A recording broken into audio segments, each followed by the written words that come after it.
Que vergonha o ministro bolsonarista André Mendonça no julgamento do primeiro réu dos atos antidemocráticos. Um vexame total com o ministro bolsonarista evocando teorias da conspiração. Aí o Alexandre de Moraes o interrompeu, deu uma lição, passou vergonha e os dois tiveram ali um bate-boca, um vexame do André Mendonça, que até teve um momento de lucidez dele, curto, claro, no momento em que ele estava condenando o réu bolsonarista. Eu tô ficando um pouco apreensivo com a postura do STF com relação a esses julgamentos, porque a posição do Mendonça e também do Cássio Nunes seria muito pior para o Bolsonaro do que a posição que tem sido adotada pelos demais ministros. Mas o que você acha do André Mendonça? Ele decepcionou você com o vexame? Ou de um bolsonarista é esperado qualquer coisa? Você gostou da lição que o Moraes deu a ele? Se você curtiu, deixa o seu like e se inscreva no canal. Nós tivemos o primeiro réu condenado pelos atos antidemocráticos. O STF foi unânime em condenar, 11-0. Todos condenaram o primeiro réu e agora nós teremos mais 3 julgamentos de mais 3 pessoas e nós teremos aí vários julgamentos individuais. Isso vai demorar aí um bom tempo, vai render muita discussão. Só que esse réu, ele foi condenado, dentre outras coisas, por ataque ao patrimônio público, dano qualificado, organização criminosa, tentativa de acabar com o Estado Democrático de Direito e intenção de golpe de Estado. Essa caracterização de condenação de golpe de Estado é algo que está me preocupando. Pelo seguinte, para haver um golpe de Estado, aqueles bolsonaristas, eles precisariam estar a mando de alguém. Porque não tem como eles atuarem sozinhos. Ah, mas eles queriam que o exército, que o Lula desse a GLO e aí o exército assumiria. Tudo bem, essa é a intenção deles, mas eles estavam combinados com alguém?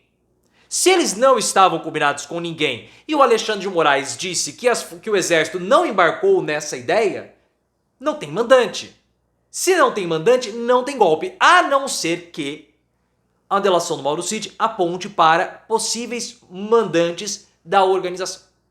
Então nós temos que esperar para ver a delação do Mauro Cid. Porque se for por esse caminho do golpe e estiver sendo construída essa definição para prender o Bolsonaro, eu já vejo temerário e não é necessário isso para prender o Bolsonaro.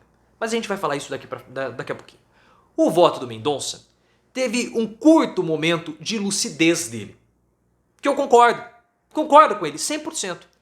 Porque ele seguiu o Cássio Nunes, discordando do Alexandre de Moraes, em condenar os réus por golpe de Estado e tentativa de acabar com o Estado Democrático de Direito. Porque ele falou o seguinte, olha, aquelas pessoas não tinham condições de dar um golpe de Estado, porque elas não estavam organizadas para tal e elas nem possuíam os dispositivos e os meios para darem um golpe. Elas foram lá, fizeram toda aquela baderna, destruíram tudo e vão ter que ser punidos. E ele deu uma sentença de 8 anos. E de fato, né, pessoal, é como eu falei, você caracterizá-los como golpistas dá uma certa conotação política. E o Mendonça, ele tá correto, porque para você ter um golpe de Estado é necessário toda uma mobilização que não tinha no 8 de janeiro. É necessário que as classes dominantes estejam mobilizadas para um golpe de Estado, é necessário que as Forças Armadas estejam mobilizadas para um golpe de Estado e que o próprio capitalismo esteja mobilizado para um golpe de Estado. Nós não tínhamos nada disso. No Peru não aconteceu um golpe de Estado, que é um país muito menor e com uma relevância muito, mas muito menor para o capitalismo do que o Brasil. Na 10ª economia do mundo, não vai dar para ter golpe de Estado, porque você cria distorções no capitalismo global. Isso causa um problema imenso. Não rola, não dá. Não dá. E os bolsonaristas, os críticos bolsonaristas estão justamente atacando esse ponto. Como que vai ter golpe de Estado? Sem tanques, sem armas, não dá. Por isso, pessoal, que o STF pode estar fazendo um favor ao Bolsonaro se for nessa linha. Só que a lucidez do André Mendonça, claro, tem prazo de validade. E aí ele começou a levantar teorias da conspiração bolsonaristas, que são simplesmente patéticas. Porque ele começou a falar, não, é muito estranho que houvesse toda essa facilidade para a invasão da Praça dos Três Poderes, para a invasão do Palácio do Planalto. Onde estão as imagens? Insinuando que o governo estava conspirando contra o próprio governo, que o governo atuou para favorecer os bolsonaristas, que o governo facilitou a entrada dos bolsonaristas. A principal tese que é levantada por Bolsonaro e pelos demais bolsonaristas é um papel simplesmente patético, que num julgamento tão importante, um ministro do Poder Judiciário levante teorias da conspiração como o Mendonça está falando. Agora vamos ter que esperar aí mais 1000 anos para que o Mendonça tenha um momento de lucidez. O Alexandre de Moraes viu a postura do Mendonça, achou um absurdo, interrompeu na hora, falou, cara, o que você está falando? Não dá. O que você está dizendo é que o governo conspirou contra ele próprio, que o Ministério da Justiça atuou para boicotar o próprio governo. Não foi isso que aconteceu. Nós temos pessoas presas, nós temos líderes das forças de segurança que foram presos porque foram coniventes com a invasão dos bolsonaristas. O que você está falando é um completo absurdo, tenha dó. Aí o Mendonça fala, tenha dó você. E aí teve ali um bate-boca acalorado com o Alexandre de Moraes, colocando o André Mendonça no lugar que ele deve ficar.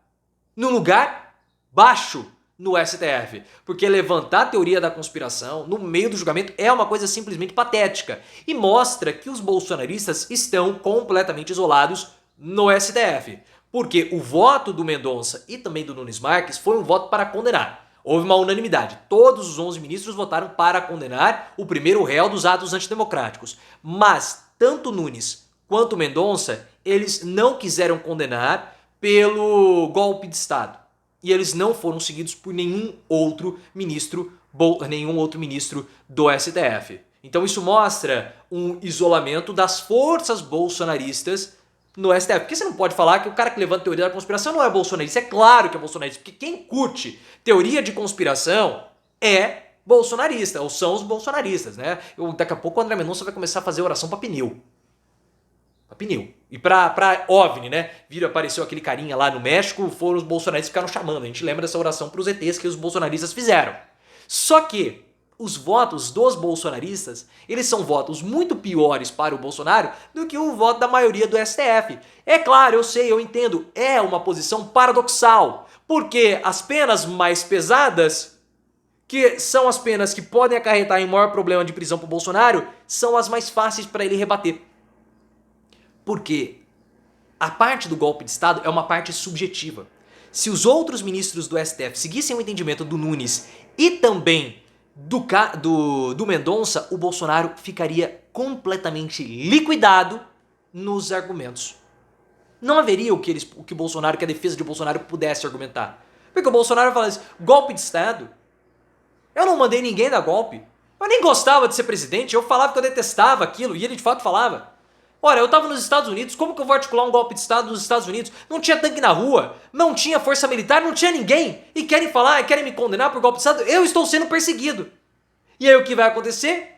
Ele pode conseguir, com esse argumento, um asilo político, fugir do país e não ser preso aqui no nosso país. Isso não pode acontecer. Bolsonaro tem que ficar preso aqui. E então essa ânsia, essa vontade, esse ímpeto para caracterizar Bolsonaro como golpista, que alguns ministros do STF estão tendo e parte da imprensa está tendo porque nunca conseguiram entender Bolsonaro. Nós ficamos aqui quase como uma voz solitária explicando o que era Bolsonaro e a imprensa não conseguiu entender e não continua entendendo, vai favorecer o Bolsonaro. Porque não é necessário caracterizá-lo como golpista para que ele seja preso.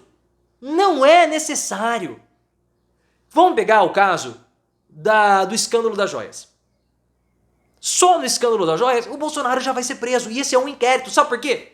Porque vai ser caracterizado peculato. Todo mundo sabe que o Bolsonaro, ele sabia que não poderia vender as joias e ele foi e vendeu.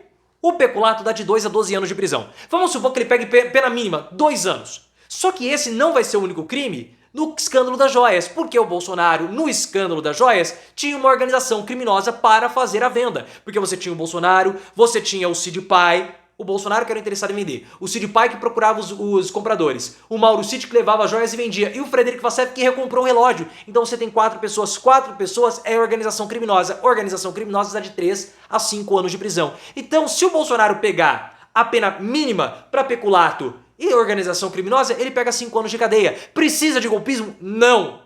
Caracterizar Bolsonaro como um golpista é fazer um favor a ele. É fazer um favor. Estamos falando isso antes de dar o chabu. Vamos ver se alguém escuta, mas eu acho que não.